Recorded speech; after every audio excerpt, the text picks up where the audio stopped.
When I first drove into New Jersey and said I've reached the promised land, I was driving past Van Swan Park. Oh, this is great. I mean, I was coming from Brooklyn, for goodness sake. You know, I said, do you realize at that time that only 6% of the population in a place like Bergen County had diabetes? Now stop and think, if you go up to the fifth floor or the ninth floor and you look out over that, do you know you're talking about 10 to 11% of the population with type 2 diabetes? Is that frightening or what? Now, there's a direct correlation to that, with that and increasing obesity. There's also something is that we have more, when you look at the incidence of type 2 diabetes, particularly in some of the ethnic minorities, Asian Indians have lots of type 2 diabetes. Hispanics have more. That's too broad of a term, but it's generally true. African Americans in a certain degree, and Caucasians at a lower. So you're going somewhere like 7 or 8%, up to as high as 11% among the Asian Indian community, perhaps even higher than that. So diabetes has increased a lot, and it has a lot to do with our lifestyle. There aren't enough of us. In fact, do you know what? Who do you think is treating more diabetics? Cardiologists, or in terms of sheer numbers, cardiologists or endocrinologists? Cardiologists, you're right. It's obvious in the way I asked the question.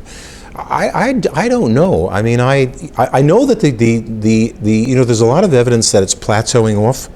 It's certainly, there was something I just had on one of the websites today, that there's a plateauing off of type 2 diabetes in youth. You know, there's something we've seen more time. There's a plateauing off of that. We do know that the rate of development of type 2 diabetes is slowing, and the rate of increase in obesity is slowing. And I suppose that the way that we have to approach this is getting people to lose weight. All the projects that we've run so far, both in adults and most disappointingly in children, don't really show that behavioral therapy works that well.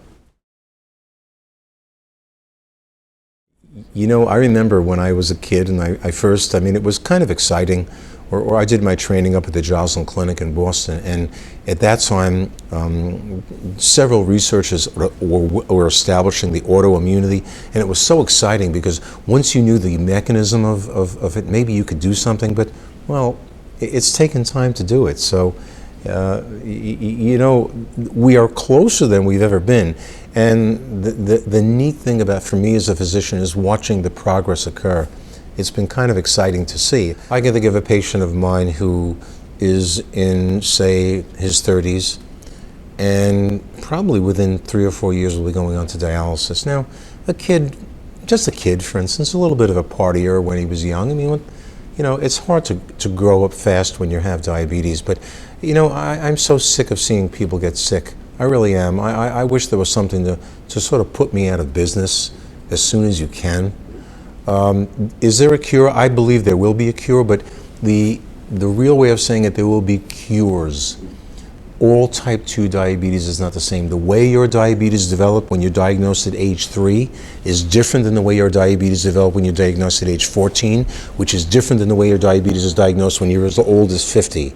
So the answer is there will be cures for type 1 diabetes. I'm not sure I can say the same thing for type 2. Not so much in diagnosis, the challenge in treatment. Look, I was at a conference where, you know, all this technology is, guess what, expensive. No surprise there, right?